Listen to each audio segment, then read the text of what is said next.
আজকে আমি তোমাদের সঙ্গে একটা সিম্পল ডাল ফ্রাইয়ের রেসিপি শেয়ার করব, যেটা আমি মুসুরি ডাল দিয়ে করব। আর মুসুরি ডালটা নিয়ে নিয়েছি। এখানে মুসুরি ডালটা এখন ভালো করে 3-4 বার ধুয়ে নেব, পরিষ্কার জল আসা পর্যন্ত।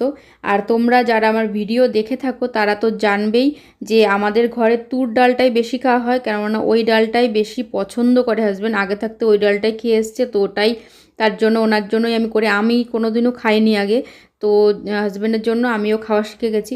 তো অনেক দিন ধরেই ভাবছিলাম যে মুসুর ডাল খাবো, কেননা আমার মুসুর ডালটা পার্সোনালি বেশি পছন্দ। তো আমাদের ঘরে খাওয়া হয় না বললেই চলে, তাই ভাবলাম আজকে মুসুর ডালটা দিয়েই ডাল ফ্রাই করি। তো এইদিকে ডালটা ধুয়ে রেখেছি, আর এইদিকে আমি যেটা মানে লাগবে সবজি তো কিছু না, এমনি মশলাগুলো আমি রেডি করে নিচ্ছি। এখানে রসুন কুচি দেব, রসুনটা কেটে নিয়েছি 4-5টা। আর এখানে 2টো কাঁচা লঙ্কা এরকম করে ছোট ছোট করে কেটে নিয়েছি, আর একটা টমেটো নিয়েছি, আর একটা পেঁয়াজ। তো এগুলো সব কেটে নিয়ে তারপরে তোমাদের দেখাচ্ছি যে আমি একদম, এটা কিন্তু বানাতে খুবই সিম্পল, কিন্তু খেতে আমার কাছে দারুণ লাগে, কেননা রসুনের ফ্লেভারের জন্য আমার বেশি ভালো লাগে। তো এখানে তার জন্য মানে আজকে ডাল ফ্রাইটা বানাচ্ছি, আরও বেশি বিশেষ করে বানাচ্ছি কারণ হাজব্যান্ডের খাবে না তার জন্য। আর তোমরা জানো যেদিন হাজব্যান্ড খায় না সেদিন আমি বেশিরভাগই আমার পছন্দের খাবারটা করেই খাই। আর এখানে আমি একটা ফ্রাইং প্যান বসিয়ে দিয়েছি, এটার মধ্যেই করব।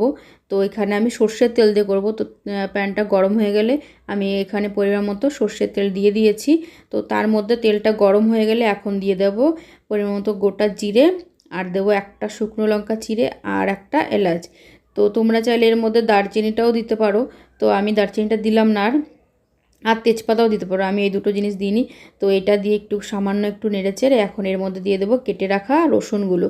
তো রসুনটা এই যে ভাজা যে স্মেলটা, এটা আমার কাছে দারুণ লাগে। তোমাদের কার কার পছন্দ রসুনের ফ্লেভার জানিও কিন্তু। রসুনটা একটু সামান্য একটু ভাজা ভাজা হয়ে গেলে ওর মধ্যে দিয়ে দিলাম কেটে রাখা পেঁয়াজগুলো।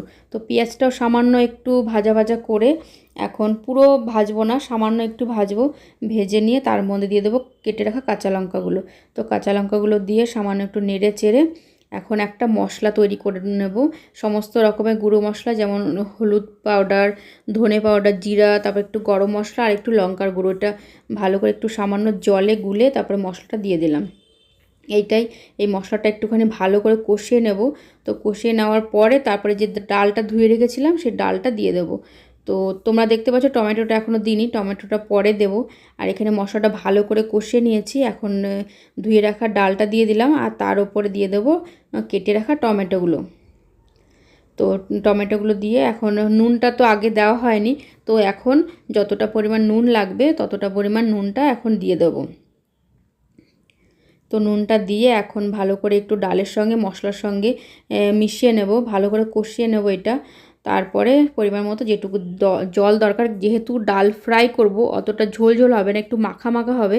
তার জন্য যতটা পরিমাণ জল লাগবে ডালটা হতে, ততটা পরিমাণে জল এখানে দেব। ভালো করে আমি এখানে মশলার সঙ্গে মিশিয়ে নিয়েছি, একদম দেখতেই পাচ্ছ। এখন পরিমাণ মতো জলটা দিয়ে দিলাম। জলটা যে একটু ফুটে আসবে, ভালো করে একটু নেড়েচেড়ে নেব।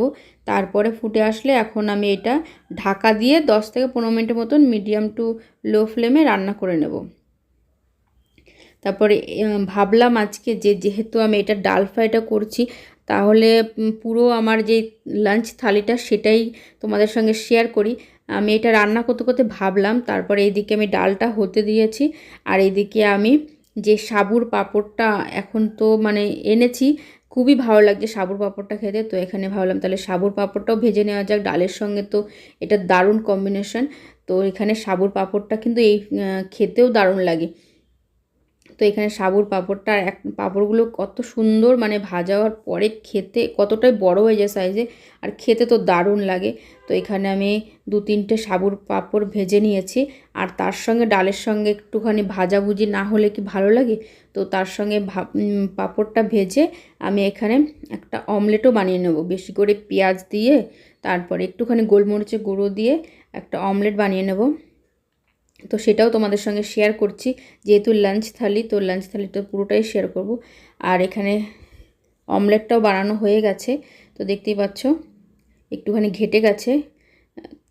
তো এখানে অমলেট, আর ওইদিকে আমার ডালটা কিন্তু হচ্ছে। তো ডাল হতে হতে এগুলো এই পাশে সব হয়ে গেছে, আর ভাতটা আগেই করে নিয়েছি, তো সেটা তোমাদের সঙ্গে দেখাচ্ছি পরে। তো এখানে অমলেটটা হয়ে গেছে, ওইদিকে ডালটা হয়ে গেছে। এখন ধনেপাতা একটু দিয়ে নামাবো ডালটা। তারপরে একবার তোমাদের থালাটা সাজিয়ে তারপরে দেখাচ্ছি। মাঝে মাঝে এরকম থালাটা সাজিয়ে কিন্তু খেতে কিন্তু ভালোই লাগে। আর এখানে ডালটা দেখতেই পাচ্ছ হয়ে গেছে, এরকমই রাখবো, এর থেকে বেশি মানে আর শুকাবো না, তাহলে ভাত দিয়ে খেতে পারবো না।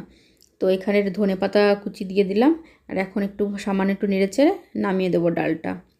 তো একবারে তোমাদের নামিয়ে তারপরে একবারে থালা সাজিয়ে আবার দেখাচ্ছি।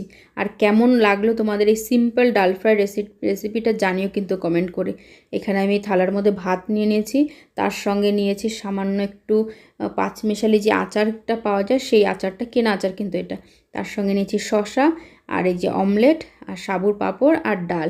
এই হচ্ছে আমার সিম্পল কিন্তু ডিলিশিয়াস লাঞ্চ। এটা আমার দারুণ লাগে খেতে, মাছ মাংসর থেকেও বেশি প্রিয় আমার এরকম খাবার। তো এটা, এই সমস্ত খাবার খেলে আমার বেশি খাওয়া যায়। তো তোমাদের কেমন লাগলো আমার লাঞ্চ, তাহলে জানিও কিন্তু কমেন্ট করে। তো আজকের মতো এখানে শেষ করছি, টাটা, বাই বাই।